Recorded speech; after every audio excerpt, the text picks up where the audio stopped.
back to Rethink Healthcare. I'm Tanya Stendy, and this is Paul Montenegro. Today we are going to talk about the global nursing shortage and how it's affecting some of the countries in the world, in particular the developing countries. Okay. So this was one that we found in the Wall Street Journal, and it's talking about shortages in healthcare staff and the fact that certain developing countries are struggling to keep nurses. Yeah. So what were your thoughts? I think it's good to have a very global nursing economy, a really global healthcare economy. That's my opinion on it. Mm-hmm. How about you? Yeah, but are you saying that you don't care about this? They're just bickering, my opinion. Really? Yeah. I don't think so. Okay, why not? Well, let's talk. Okay, so what is their gist, right? So, title is Countries Rate Each Other's Healthcare System in a Global Battle for Nurses. That title alone is just a head grabber for you to read it because Wall Street Journal wants readers. Oh God, he's grumpy. No, I'm not grumpy. I'm telling you, it's a catchy title. No, I know. It's a what do you call it? There's a name for this. Catchy title. No, clickbait. Clickbait. Okay. Yeah, Clickbait. There's a name for it. And yes, but that is kind of what's happening. When you read the article, that is kind of what's happening. And so, specifically, Australia was actually stealing healthcare workers from the United Kingdom. So I don't care so much about Australia and the United Kingdom because they're not developing countries. What sort of did grab me in this article was this person from Zimbabwe. Okay, well, obviously, when they're going to write an article, they're going to pick the worst case scenario. Boo-hoo. All right. So let's talk about what I'm talking about. So there is a nurse in Zimbabwe, but he's sort of one of the nursing leaders in the country. That's what I got. Did you get that too? Yeah, but guess what? He's also applying for international job. I did see that at the very end. I was like, wow, that was a bit hypocritical. So to me, I consider it BS. Yes, but yeah, maybe, but what about all the people in Zimbabwe who aren't getting the proper care? So let's look at it. Number one, this is not new. I know it's not new. This is not a new issue. No. Think global. Anybody who thinks, we just got to take care of our own, I don't believe in that because it's a global economy. We all intertrade together. Mm-hmm. Okay, now we're not political here. I'm just speaking about how reality is. I mean, because if that would be the case, I would never be in this country. Okay. I'm an immigrant. Yeah. So, the way you have to look at this is, yes, there are what I view as supply and demand countries. Mm-hmm. For example, supply countries are countries, most likely are third world countries, i.e. Philippines provides about 80% of your global international nurses, right? So that's your big bulk. Other supply countries, maybe India, Africa. I mean, I'm using Africa as a continent in general. Mm-hmm. Now, your demand countries are your more developed first world countries. United States, Australia, New Zealand, the UK, Germany, all the other countries that are mentioned there. Now, keep in mind that there's a reason why they're supply and demand countries. These supply countries, they have very good educational systems matched to the international population by design, because they want to be able to be matched to the international global world. Now, the difference is that they are pushing out healthcare professionals, specifically nurses, because that's our field. Yeah. They're pushing out nurses in droves for the export economy. Okay, so that I don't think is in this article. So what is they're not pushing out nurses to leave their country without getting something in return. So what is it they're getting? What's their secondary gain? Who's secondary gain? The country that's pushing out the nurses. Okay, so I'm going to use the Philippines where I grew up in, and I am very well in touch with that country, right? So the average wage there is only in the hundreds of dollars a month. Yeah. Okay. Now, you export a nurse into, the United States, here. Yeah. Where the average wage of a nurse starting will be in the 70,000+, right? So what is the gain for the Philippines? So they, quote unquote, lost a nurse. Yeah. No, you are educating them for overseas consumption, right? So the money that they're earning here is getting sent back. There's no guarantee of that, though. I would say 99% of that money you would know is better than I coming would, back. but yeah. Right? So, by way of example, you have investors who are actually very keen on this in this economy.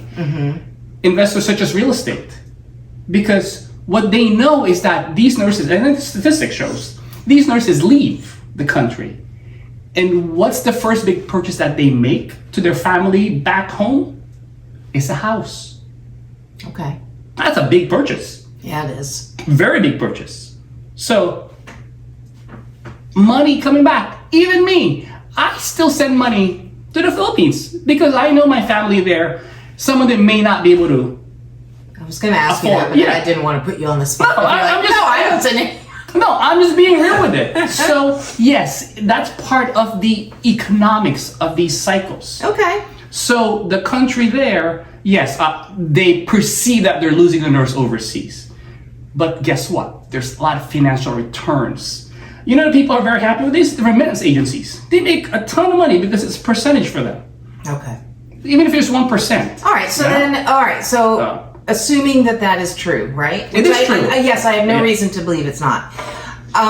In the article, it talks about how the World Health Organization published a list of countries that people like us and the UK and Australia or Europe, any of the countries in Europe, should not be harvesting from, so to speak. Okay, I agree with that. What are your thoughts on that? I agree. Number one, well, first off... one of those countries, we don't even know who this 55. 37 of them are in Africa. Is the Philippines one of them? I don't know. In yours? I didn't look at which numbers they are. Yeah, I right? didn't actually either. But the thing is, number one, the WHO is really just an advisory board. Yeah, I know it They're is. not able to mandate and implement. Yeah. Right? They're there to guide. Right? So, Yeah. which I understand. Now, you also have the responsibility within both supply and demand countries. Now, this is my opinion. Is this truly happening? I don't really know, but it's happening in some sort of level, but not in the full breadth. Now, there's responsibilities to also look at to make sure that where you're sourcing from, you're not destabilizing that healthcare economy. Okay. That's my personal opinion.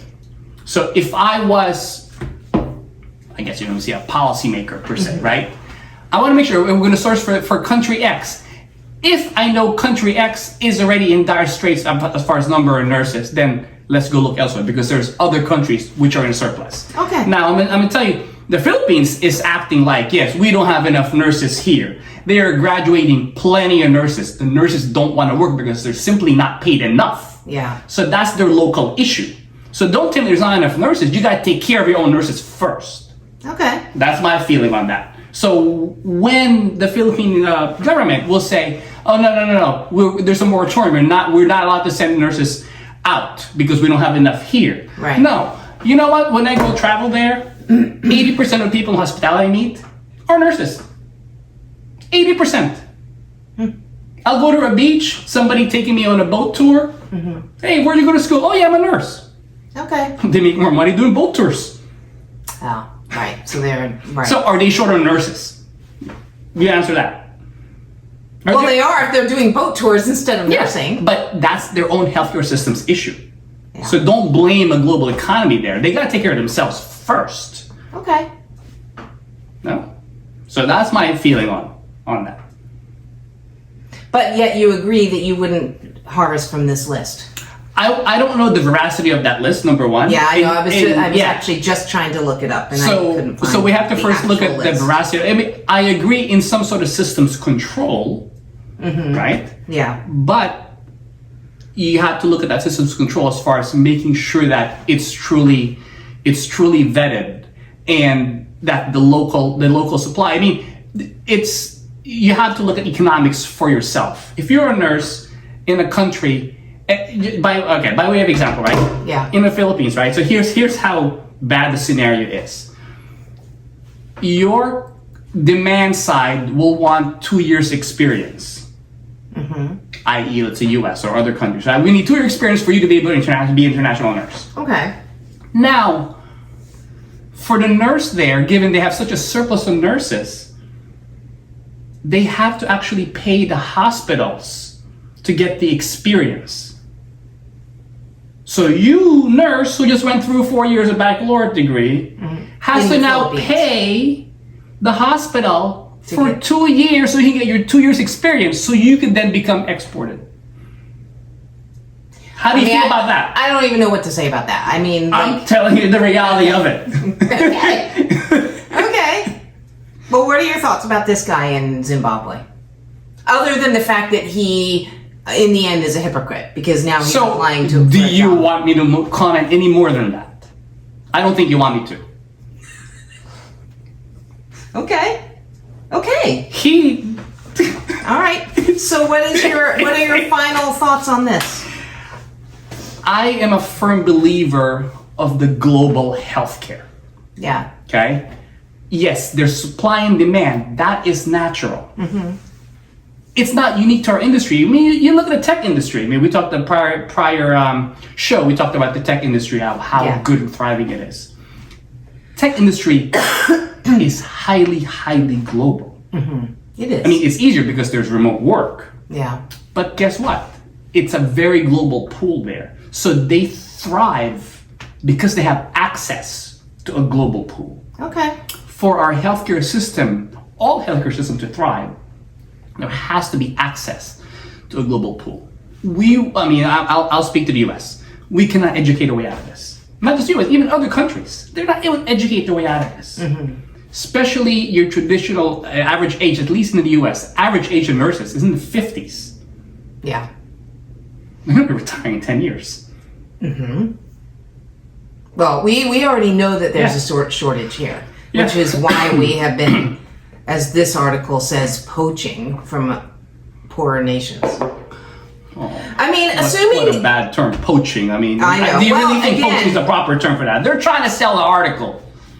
I mean, I'm not blaming them. I mean, it's business. well, somebody wrote the article, and I'm Yeah. assuming that they think that this is a real issue. I mean, they did only interview this one person in this one country, and he's got his own bias. So- but let's pretend that this is absolutely true. That the poorer nations don't have enough healthcare workers. Put the Philippines aside, because you don't really know what's going on in Africa. I know. Well, you don't know all of it. I mean, I'm in touch. I know you have I'm in contacts touch with a lot of in Zimbabwe. not Zimbabwe, but I'm in touch with groups in Kenya. I'm in touch with groups in South Africa. Well, but you know, let's just pretend that the issue it really is there, and it is a major issue. What are your thoughts on sharing nurses part-time to these countries to help? Since it's a global economy. We'll have to define how it's going to be shared. Number one, right? Yeah, well, what if the U.S., for instance, a very wealthy country, offered incentives for nurses to go to Zimbabwe and help for a set period of time, 6 months? Yeah, I mean, actually, a system that we've been trying to develop and now that we're trying to develop this in the Philippines per se, right? Which I think is applicable globally, right? Is you develop a pipeline. So we know that, because one of the issues that we sometimes find is like the hospitals are reluctant to work with foreign groups because you say you're going to take our nurses away. Well, they're going to leave you anyway. Right. That's the bottom line. They're going to leave you anyway. So let's look at it and have all stakeholders be in play, from school to employer to international market, right? School will have a pipeline into the local employment system so they could be trained, get their knowledge, right?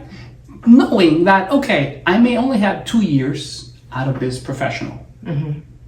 And then they move on, if availability is there, to some sort of international market, if they choose so, or they could stay.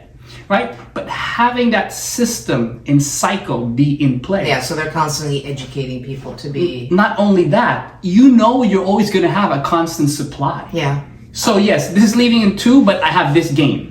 So you have that constant flow. Yeah, but then, I mean, isn't there something to be said for experienced nurses too? Or other experienced healthcare workers? Or are you assuming that some of them don't ever leave? Some of them may not leave for other reasons. I mean, they may not be qualified to leave, okay, number one. If you really you're more experienced, then pay them better. Incentivize them more to stay. Yeah, well, It's all about I think that's the incentives. point, is that some of these poor countries cannot pay them better. But then the question is, should they be subsidized by the rest of the world? No, and that's a whole other I don't- political discussion. Yeah, I don't necessarily think they should be subsidized by the rest of the world, but they themselves, they're also capitalizing on this. Yeah. Because they know that the supply for them is high. Yeah. So why would I pay you more? Because I can just go there and get them cheap. Yeah. Yeah, That's how it works, yeah? I mean, this is of course a much broader picture anyway, because I am Yeah. very sure that in certain African countries and even the Philippines, the gap between the people who are very, very wealthy, the government and all of that, and the rest of them is large. Yes, I agree. Yeah. The middle class is certainly very small. Yeah. And you're ultra wealthy, and your poverty Right. is. And therefore is you may very have low. a mismanaged economy for the country. You know. Oh yeah, but we're not. That's not. I know, but I'm just saying Here that too. it's like that. Of course, there's a lot more that comes into play when we talk about this situation in particular. Yes. No, I mean it's not a new situation. Yes, it's a short article, so Yeah. it's not a research article by No, any it's means. not. It's just No. an interview. It's an interview with one person It's a head grabber. who, You know. in the end, decides that he's not staying in this country and he's going to come to the U.S. So, I have no comment. yeah, I know.